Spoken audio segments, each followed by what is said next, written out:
우리 경제의 대외 가계부격인 경상수지가 1월 월 단위 사상 최대 적자를 냈습니다. 들어온 상품이나 서비스 대금보다 외국으로 빠져나간 게 많았다는 뜻인데요. 반도체 수출이 부진했던 데다 코로나19 확산세가 줄면서 해외여행이 늘어난 게 이런 결과로 이어졌다는 분석인데 고착화할 우려까지 나오고 있습니다. 자세한 내용은 이재동 기자가 전해드립니다.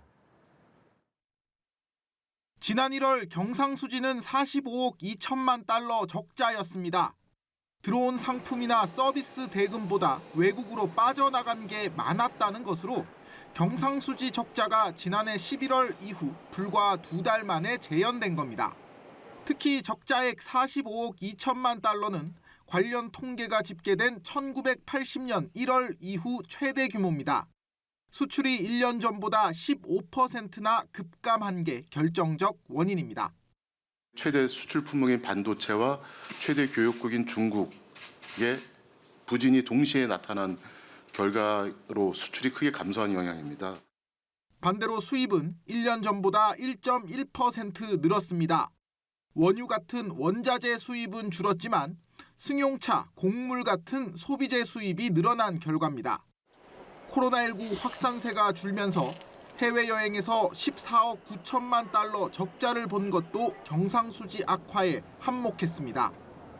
2월에는 수출액 감소폭이 줄었고 방역 완화로 중국인 관광객들도 늘어난 만큼 경상수지가 다시 흑자로 돌아설 수도 있다는 게 한은의 전망이지만 안심할 수 없는 상황입니다. 정부는 급한 대로 외국인 관광객 유치와 에너지 절약 등으로 대처에 나서기로 했습니다. 반도체 등 주력 산업 수출 경쟁력 제고와 함께 수출 다변화와 현장애로 해서 공급망 안정화에 만전을 기하고 에너지 효율 혁신 및 절약 운동도 더욱 강화하겠습니다. 하지만 계속되는 수출 부진에 당분간 경상수지는 흑자와 적자를 반복하는 불안한 흐름을 보일 것으로 전망했습니다. 연합뉴스TV 이재동입니다. 서울의 한 아파트에서 70대 여성과 중증 장애가 있는 40대 남성이 숨진 상태로 발견됐습니다. 두 사람은 숨진 지 열흘가량 지난 걸로 알려졌는데요. 복지 공무원들이 여러 차례 찾아갔고 평소 주민들과 인사하며 관계를 맺고 지냈지만 도움을 거절해 지원은 받지 못했다고 합니다. 이들에게 대체 무슨 일이 있었던 걸까요? 한채희 기자가 취재했습니다. 경찰 통제선이 붙은 문 앞에 휠체어가 있습니다. 오랫동안 사용하지 않은 듯 가림막이 올려져 있고 동물 사료를 쏟은 흔적도 남아 있습니다. 지난 7일 이곳에서 70대 이모 A씨와 40대 조카가 숨진 채 발견됐습니다. 무슨 계셔. 그래서 무슨 일이에요? 그랬더니 그냥 별일 아니고 왔다 갔다. 두 사람은 숨진 지 열흘가량 지난 걸로 알려졌습니다. 기초생활수급자였던 A씨는 한 달에 80만 원가량의 수당을 받으며 생활했습니다. 장로도 있고 이래서 그냥 혼자 생활하시면서 그냥 장보러 오시는 분이에요. 근데 한참 동안 안 오셨어. 한 10일 정도 됐나? 안 오시는 거야. 조카는 군 복무 시절 교통사고로 하반신이 마비돼 국가유공자로 등록됐지만 바깥 생활을 거의 하지 못했습니다. 게다가 2년 전 이들을 돌봐주던 가족이 세상을 떠나면서 둘만 남은 집에서는 심한 악취까지 나기 시작했습니다. 여름은 되가는데 점점 심해진다고 얘기하니까 그러니까 주민들이 잘 몰랐던 거죠. 냄새 항상 나니까. 동주민센터 공무원은 지난해 10월까지 총 8차례 복지 제도를 안내했지만 이들은 모두 거절했습니다. 평소 주민들과 인사하며 관계를 맺고 지낸 A씨였지만 도움의 손길은 모두 거부했습니다. 가정 방문을 했는데 서비스 신청이나 재방문 거부하고 그냥 아예 오지 말라, 필요 없다. 결국 누구도 이상함을 감지하지 못해 두 사람은 뒤늦게 발견됐습니다. 계속 설득하는 작업이 필요한 거죠. 워낙 공무원 수도 적고 계속 바뀌다 보니까 지금 이런 일들이 벌어지는 것 같고 수급자에 대한 낙인 이런 것들도 없어져야 되고. 경찰은 타살 혐의점은 없다고 보고 국립과학수사연구원에 부검을 의뢰해 사망 원인 등을 조사하고 있습니다. 연합뉴스TV 한채입니다. 코로나19 방역조치 해제와 완연해진 봄 날씨로 주요 유흥가 거리에서는 다시 불법 전단지들이 무더기로 살포되고 있습니다. 구청 단속반원들이 위험을 무릅쓰고 현장 단속에 나서고 있지만 역부족입니다. 오토바이로 전단지를 뿌리면 잠복해 있던 단속 반원이 맨몸으로 현장에 뛰어들어 추격전을 벌이기도 하고 쫓고 쫓기는 이 단속 현장을 소재영 기자가 직접 다녀왔습니다. 목요일 밤 서울의 한 밤거리. 불법 전단지와의 전쟁이 시작됩니다. 전단지를 뿌리는 이륜차가 모습을 드러낼 때까지는 긴 시간과의 싸움입니다. 서로 눈치 싸움을 지금 하고 있는 상태예요. 오토바이들이 순찰을 한 바퀴 돌고 이런 식으로 이제 자기네들도 안 잡히려고 그러기 때문에 저희도 최대한 일단 잠복해 있다가 그때 나타난 수상한 이륜차 한 대. 전단지를 뿌리는 모습이 확인되자 단속반원들이 대로로 뛰어듭니다. 하지만 맨몸으로 이륜차를 따라가긴 무리입니다. 또다시 시작된 시간과의 싸움. 단속 시작 3시간 20여 분이 지나 종료를 코앞에 둔 그때 먹자골목 전단지를 살포하는 이륜차 한 대가 또다시 모습을 드러냅니다. 끈질긴 추격 끝에 검거에 성공합니다. 저희 동료 직원들한테 신호를 받고 여기서 오는 거를 주시하고 있다가 살포 장면 보고 앞에서 바로 받고 온 거예요. 앳된 얼굴을 한 20대 중반의 한 남성.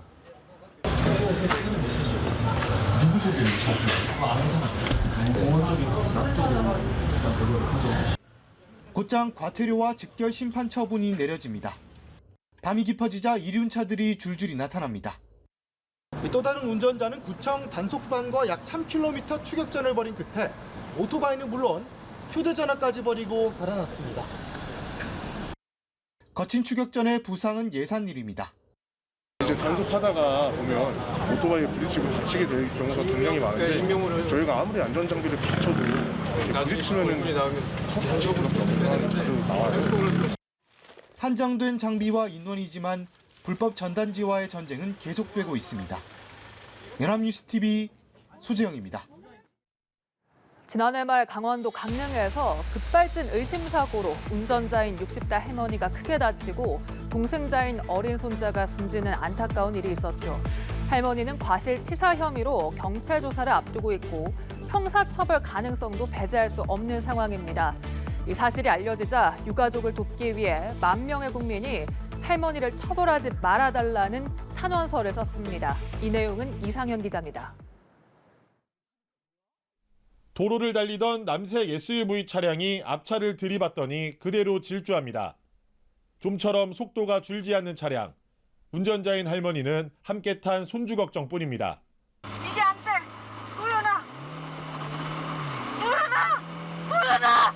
도연아! 그렇게 수백 미터를 내달리던 차량은 지하 통로에 빠지고 나서야 멈춰섰습니다. 지난해 12월 발생한 이 사고로 69살 할머니가 크게 다쳤고 12살 도연이는 하늘나라로 떠났습니다. 병원에서 정신을 찾은 할머니는 차량이 제멋대로 속도를 냈다고 설명했습니다. 가는데 그때서부터 이게 작동도 안 되구나. 그러면서 또 조금 막 달리는 느낌이 들어서 뭐가 다 안 되는 거야. 소중한 손자를 잃었지만 할머니는 과실치사 혐의로 불구속 입건돼 다음 주 경찰 조사를 앞두고 있습니다.